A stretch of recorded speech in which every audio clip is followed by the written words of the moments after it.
To back my channel. આજે હું આવ્યો છું કચ્છમાં, એટલે કે સફેદ રણ। કચ્છ નહીં દેખાતો, કુછ નહીં દેખા। તો ચાલો તમને પણ બતાવું સફેદ રણ અને ટેન્ટ સિટી અહીંયા કેવી રીતે હવાય, અહીંયા આવવા માટે શું શું સુવિધાઓ છે તે બધું આજના બ્લોગમાં જાણીએ। તો ચાલો મળીએ સફેદ રણ।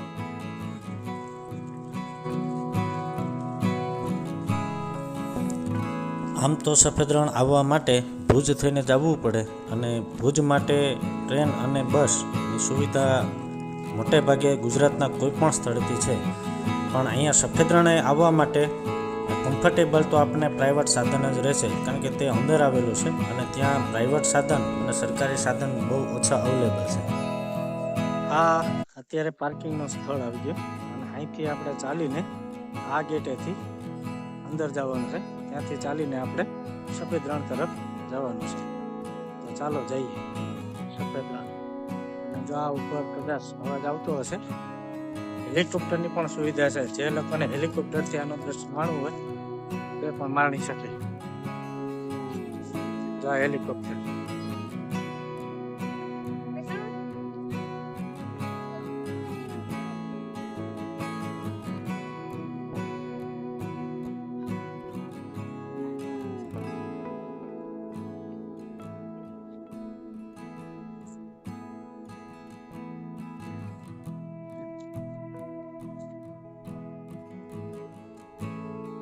મિત્રો, તો આપણે પહોંચી ગયા છે સફેદ રણ। આ છે સફેદ રણ। તો ઘણા બધા લોકો સામે મસ્તી કરી રહ્યા છે અને સફેદ રણની મજા માણી રહ્યા છે।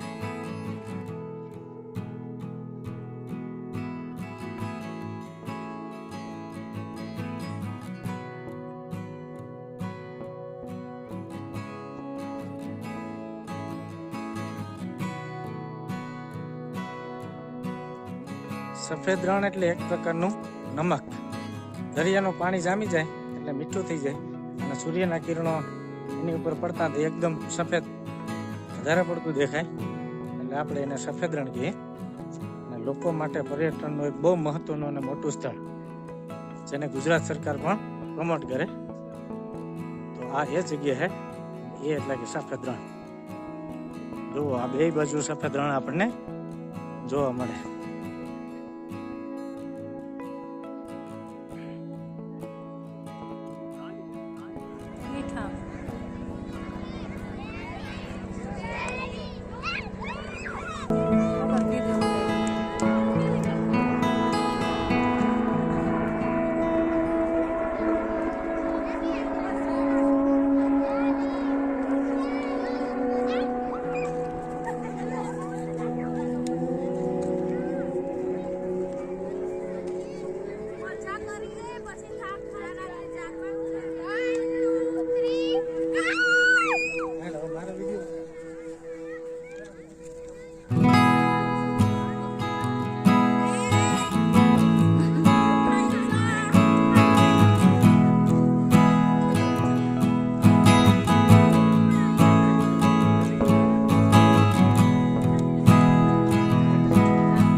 ક્યાં ગામ થયો પ્રવાસ?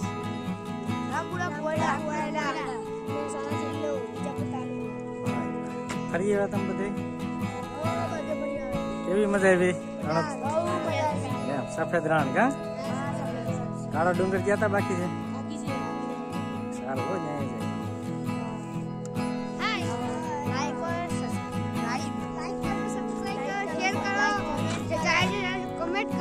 બાય બાય, થેન્ક યુ બધાને, થેન્ક યુ।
છે વ્હાઇટ ડીઝલ કચ્છ. તો અહીંયા આવવા માટે નવેમ્બર, ડિસેમ્બર, જાન્યુઆરી અને ફેબ્રુઆરી. નવેમ્બરમાં તો હજી બરાબર વ્હાઇટ ડીઝલ ન થયું હોય, પણ ડિસેમ્બર, જાન્યુઆરી બેસ્ટ છે. અને એમાં દિવાળીમાં અને 14મી જાન્યુઆરી પણ અહીંયા લોકો ખૂબ આવે. આજે પણ હું જ્યારે આવ્યો છું ત્યારે લોકોની ઘણી પણ ગીરદી દેખાય છે. અને આખા દિવસમાં આમ તો મજા આવે, પણ જો આ સનસેટ થાય એ જોવા માટે લોકો ખાસ કરીને રોકાય. સનસેટ અહીંયા જોવો એક લાવો છે, તો ચાલો તમને પણ બતાવું આ સનસેટ.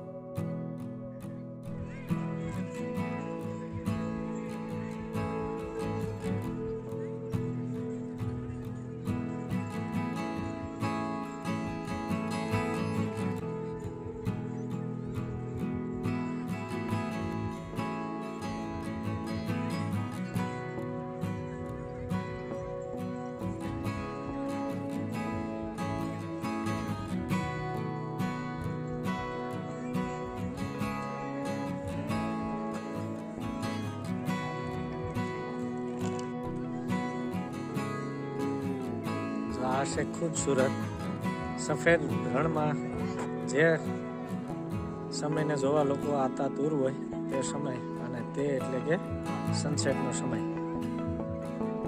હવે પછી આપણે નિહાળીએ આ સનસેટનો સમય.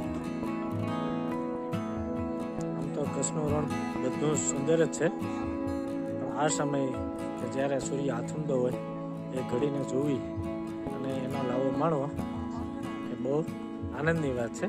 અને અહીંયા મોટાભાગના લોકો એની રાહ જોઈને બેઠા છે જ્યારે સૂર્યાસ્ત થાય અને એક ક્ષણ છે એ જોવા મળે. એના માટે આ બધી ભીડ છે તે આપણને જોવા મળે.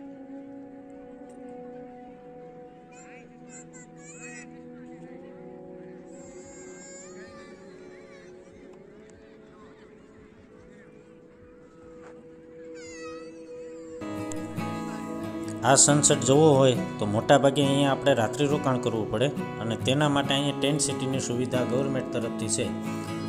પણ ટેન્ટ સિટીમાં સુવિધા સારી છે, પણ તેની સામે કોસ્ટલી પણ છે. પણ જે લોકો વધારે પૈસા ખર્ચી શકે એમ ન હોય તેના માટે અહીંથી આગળ 6 કિલોમીટર 9 કિલોમીટર સુધી એ હોમસ્ટે અને હોટલની રેસ્ટોરન્ટની સુવિધાઓ છે એ લોકલ, અને ત્યાં અહીંથી થોડું સસ્તું હોય ત્યાં રહેવાની જમવાની સારી એવી સુવિધા મળી જાય. અને જે લોકોને આવી રીતના ટેન્ટ સિટીમાં રોકાવવું તો તેના માટે પણ અહીંયા ખાસી એવી સુવિધાઓ છે, અને રાત્રિના અહીંનો કલ્ચરલ પ્રોગ્રામ પણ આપણને જોવા મળે. ખાસ કરીને તેના માટે રાત્રિ રોકાણ કરવું તે જરૂરી છે.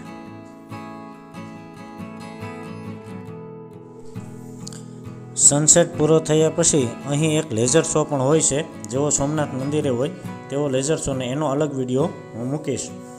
એ પછી ત્યાંથી આપણે હાલીએ એટલે આ માર્કેટ આવે કે જ્યાં માર્કેટની અંદર આપણને કચ્છી ભરતકામવાળા કારીગરોથી હાથમેડ બનાવેલી દરેક વસ્તુ ચીજ વસ્તુઓ આપણને અહીંયા મળે. જેમ કે કપડાં છે, પાકીટ છે, પર્સ છે, આવી ઘણી બધી માર્કેટો, મોટી મોટી માર્કેટો અહીંયા આપણને જોવા મળે. તો એ પણ આપણે તેનો લાભ છે તે રાત્રિના સમયે લઈ શકીએ. અને એ પછી એ આપણે ટેન્ટ સિટીમાં અથવા તો બહાર જ્યાં લોકલ આપણે રહેવાની સુવિધા હોય ત્યાં આપણે જવાનું.